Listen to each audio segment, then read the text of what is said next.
بصوا يا رجاله، الناس اللي بتسأل على رش الميتاليك، اي لون ميتاليك، اي لون بيترص، وهو رص بيلمع كده كده، الحبيبات بتنزل مع بعضها صح.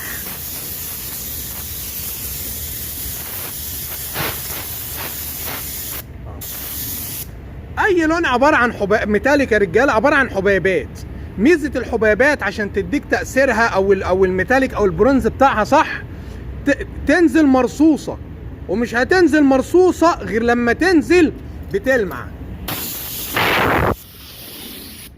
اي لون بقى حابب تشوف السماوي الكلام ده كله، هنسيب لكم ان شاء الله. فكرونا في التعليق المثبت طريقه رش السماوي ازاي تعملوا فيه مرمى وهكذا. بصوا يا رجاله اهو،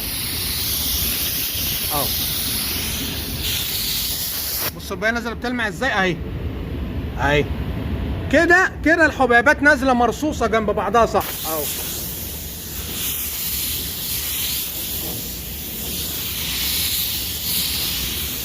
وارجع للدعم الفني بتاعك برضه. ممكن يكون في انواع ابويات بتترش بطريقه، لكن اغلب الميتاليكات حتى البيز الووتر بيز اللي هي البويه الميه بتترش رص برضه. بصوا كده اهو اهي بتلمع اهي كده، جاهزه عايزه وش رص تاني او وش عفره وخلاص. بس كده اهو، حتى لو في خمسات كده باينه لك ده عادي عادي، ده هيجمع مع نفسه في الوش التاني او الوش العفره هيروح، وهو عبال ما هيمط هتلاقيها راحت. اهم حاجه البايه تنزل بتلمع كده اهو.